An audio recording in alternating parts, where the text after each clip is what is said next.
On a summer's evening in London, a crowd is gathering for an unusual cinematic experience. This is the Kennington Bioscope, a unique monthly event that takes place in the historic old Lambeth Workhouse, where Charlie Chaplin lived and worked before he went on to become film's first international superstar.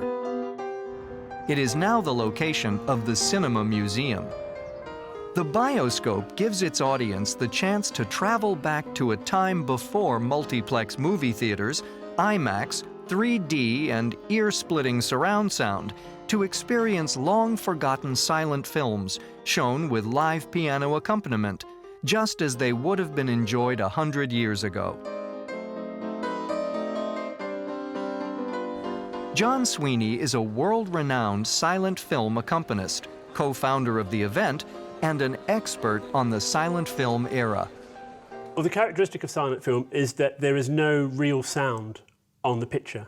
You might have a soundtrack put on it at some point, either at the time or later, but there is no real sound. You don't have the sound of talking, you don't have the sound of dogs barking or doors closing or cars revving up or anything like that. Of course, calling it silent film is a misnomer. Right from the beginning of movies in 1895, people used music to fill the gaps left by not having real sound. By the 20s, quite often productions would have a score which was written. If it was a particularly big budget sort of production number, they would have commissioned a score, which they would possibly expect to be played everywhere, but whether it was, I don't know. Other times, the musical director of the production company would produce what's known as cue sheets, which is a list of popular tunes or tunes from big books of music for silent film, and they would say, play for this scene, play this number, for this scene, play another piece, and so on and so on.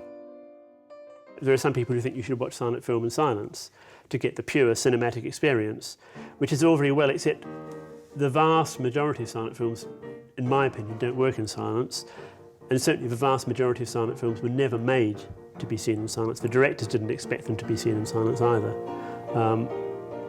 So there is a space for the music. The music is essential. And it's very interesting with someone like Alfred Hitchcock, whose 9 surviving silent films have recently been restored beautifully by the British Film Institute.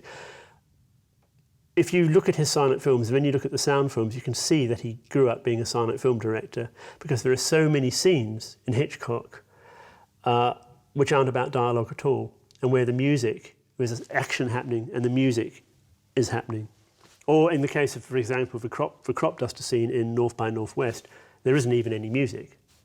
You have a real sound, but there's no dialogue. And you can see that he grew up making film by image. I mean, he said, show, don't tell. That was one of his catchphrases. The release of the first official talking picture, The Jazz Singer, in 1927, signaled the beginning of the end of the silent film era. Hollywood only continued making silent films for another couple of years, but in other countries, the tradition persisted.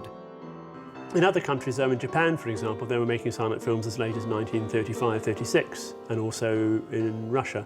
So it varies, but basically the end of the 20s was the end of the silent era.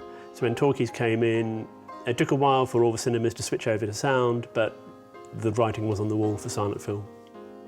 I can't remember the figure, but I think at least 2/3 of the films made in the silent era were lost, either through neglect, because when sound came in, people thought nobody would be interested anymore. Silent films were also made on a film stock made out of silver nitrate, so they were often boiled up to get the silver content. And the film was fragile, so lots of films have just decayed.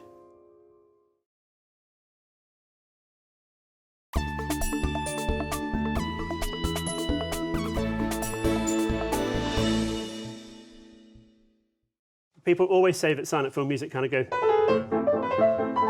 or,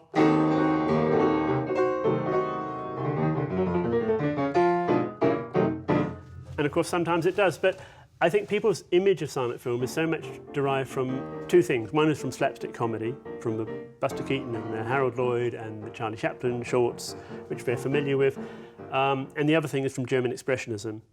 Now, silent film was so much broader than this. When I got into silent film, I had the same sort of thought, that that was basically silent film. But then I discovered this huge range of material. Music can do a number of things for the audience. Sometimes it reflects the speed of the action, but more often it helps the audience to see inside the heads of the characters. It allows them to understand what a character is feeling. Music can shape our emotional response to the scene and the character. The most simple way of putting it is major is a major key is a happy key. That's is a happy key, and a minor is a sad key. But of course, that's simplifying to a ridiculous extent. You can have very, very sad music, which is in a major key. You can have very wistful music in a major key.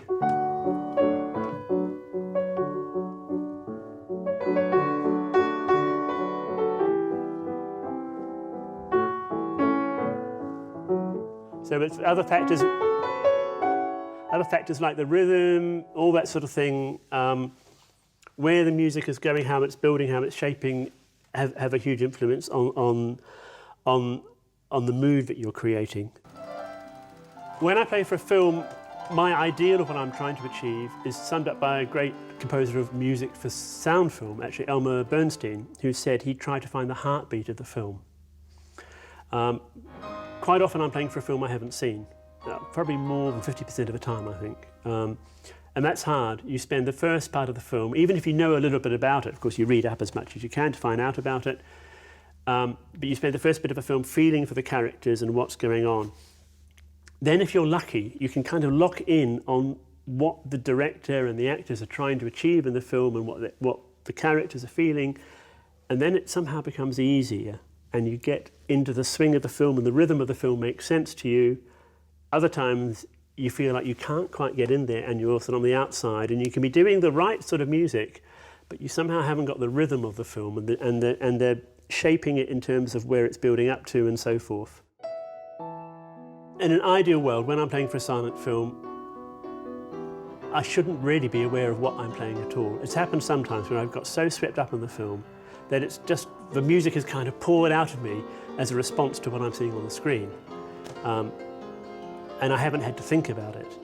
I mean, one thing I say when I'm teaching a masterclass is something worth, it's not always the case, but something that's worth thinking about when you're playing for a scene is what are people's heartbeats doing in this scene, you know? Are they, is it a scene where the tension is building up, you know?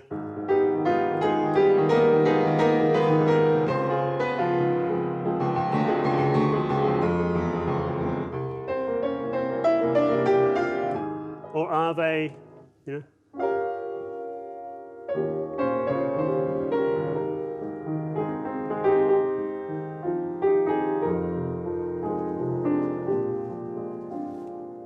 And so on. You know, there's a whole range of how you respond to what's happening on screen. But in a way, you have to kind of be inside the characters, I feel.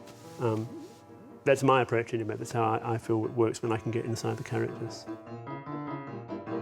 Most people assume that the audiences at silent film screenings today will be filled with older people and film buffs.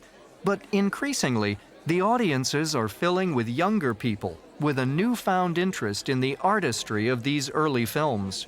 And I feel like silent film has gone beyond that phase where something is old-fashioned to where it's become almost timeless, and people are recognizing that it's a unique way of telling a story. It's also a unique picture into the past.